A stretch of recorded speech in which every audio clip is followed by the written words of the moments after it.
The Herd is next. What's on tap, Colin? So Zach Edey won't work in the NBA. I'll make the case it will indeed work. That's coming up. Stay tuned for that. Celtics at Bucks tonight, 7:30 Eastern on TNT. Celtics favored by 2. Paul, do you give the Bucks any shot, even at home? I give them a shot if Jason Tatum doesn't play, Jaylen Brown doesn't play, Porzingis doesn't play, Coach Mazzulla doesn't show up. Yeah, and Paul Pierce doesn't watch. Right? And I don't watch. Yeah. That's the only shot I give. Wow, that's like no shot. Keyshawn, you give me any shot? I'm not going that far, but Celtics going to win the game. I mean, they're going to win it. They got a better team. Right now, the Bucks are still trying to figure it out. This is going on over there. Starting with the head coach? Yeah, everybody pointing fingers at everybody. So if they lose tonight at home, will Doc blame the trainers or the equipment managers, or maybe he'll blame the road staff even after a home loss? Or the fans possible? for not giving them enough behind the fan base? Yep. So, something's going on in Milwaukee. Hey, I don't know. They've lost 4 straight. They've lost also 4 straight at home. They're losing to bad teams like Memphis and Toronto at home. The Celtics are obviously a good team. So, Paul, I'm thinking the Celtics want to just sort of step on their throat and send a message like, you guys got no shot against us? No shot. I mean, I'm conflicted right now because we sold up the best record in all of the NBA. Yeah, but why even play them? Yeah, I can sit my guys. Just send a message like you're not even in our stratosphere. They got the message. No? They've been getting the message all year. Give them a quarter and a half and take them out. Is that all? Is that all it take? We'll send them something on Instagram. Whatever happened to Damian Lillard? Message. That's the question. All right, that's it for today's Undisputed. We're back tomorrow at 9:30 Eastern, and I can't wait. The Dallas Mavericks have now won 10 of 11 and 14 of 16. They're 13-point favorites tonight at Charlotte.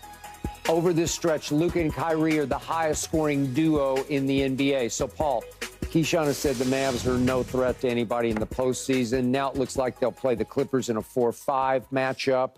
Would you give the Mavs any shot against the Clippers? Whenever you have the best player on your side in the series, you always got a shot. You got to understand what the common ingredient, Skip, and key to an NBA championship every year features a top 5 player. Would you consider Luka Doncic a top 5 player? Absolutely. And so in saying that... Would you consider Kyrie a top 10 player? I give Kyrie top 20 now. Okay. Top 20 because, I got to think about this list. Okay, he just scored 48 the other night. Yeah, he had They came back on Houston. But I don't see him making the All-NBA teams. But, Kyrie is in that 15 to 20 range, but as far as NBA... But Luka's top 5. Luka is arguably the MVP of our league. He is. And so in saying that, I just think with the way they've been playing lately, they've been great on defense, better than they have all year long. In this winning streak, they've bumped up. They've been 14th in defensive the efficiency. Yep.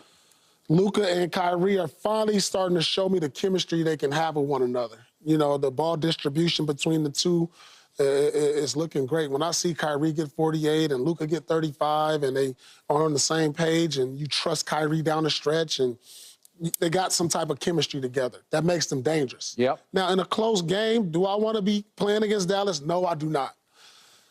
And as far as the Clippers concerned, Paul George has been playing great. I don't know where Kawhi, or is he going to be healthy? Either. I don't know if he's going to be healthy. Here we go again. So if these two teams match up, I got to go with the Mavericks on this one because just the uncertainty of Kawhi Leonard. And even if he does come back, he probably won't be 100%. And you're telling me against a Mavs team who hot with Luka Doncic and Kyrie, it's going to be a nightmare. I could agree and disagree with you at the same time, Paul, when it comes to the Mavs versus the Clippers. And I'm not a Clipper fan, by the way, full disclosure. If Kawhi is able to play, then I personally would believe that Kawhi is the best player on the floor because he plays both ends of the floor. Yeah, if he's right. I mean, if he's right, yeah. he's right. Mm-hmm. Paul George ain't far behind. No. Paul George has been balling he has been lately. balling. Really balling. And I understand high-flying, scoring machine and Luka knocking them down from way downtown and Kyrie penetrate, dishing or shooting it, whatever, floaters. I get all of that. But you got to play some defense. Some. They have been playing some, to Paul's point. But you got to play some. They've been playing some. And when you going up against, and I understand the way you feel about James Harden and he's with us. I get it. At times, that's the way you feel, like, oh, don't worry about him, he's with us. If he got hot on you, with Paul George getting hot on you too, and Kawhi, that's a lot to deal with. Then you got Speedy Gonzalez coming off the bench in Westbrook. That's just a lot to deal with in a 7-game series. You played in 7 games. I didn't. As a fan of basketball, Luka can offset 2 of them. How? 2 of their stars. How? Luka? Yeah, how? Well, he only averages 35, 9, and 9. Okay. So you splitting that in half on an offset. So if you say Paul George, you put his points, 20 rebounds and assists with Harden's, he's kind of canceling them out. But that's if he can get you that. Who? That's if he can get you that. But Luka, that's what he's averaging. Because you got to figure who you going to put on him. Who you going to put on who? Yeah, on Luka.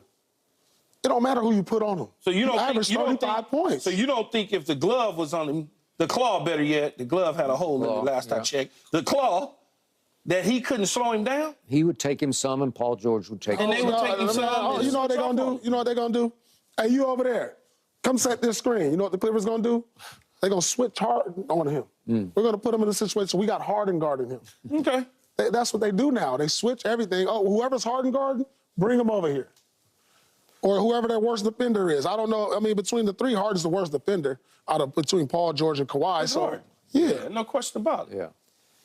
In my time, I have never seen such offensive skill sets on the perimeter as I see on a nightly basis with Luka and Kyrie vibing off each other. Because to Paul's point, they left the floor the other night after the Houston comeback. They came from 20 down. They were arm in arm, and Jason Kidd brought it up after the game. That was great to see. Maybe it's just for the cameras and for show, but I think they're starting to click a little bit together where they respect each other and they're finding a niche with each other.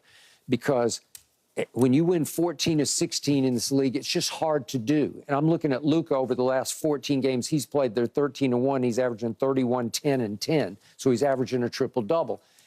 The firepower of the 2 of them is hard to deal with because you can speak to this, but on just pure skill, those 2 together, I just don't know if we've ever seen anything quite like that. Those 2 doing their things, working their magic, making their trick shots, because both of them are capable of all kinds of left-handed trick shots and hook shots. And I just think the Clippers would be in trouble, especially if Kawhi was 85% instead of 100%.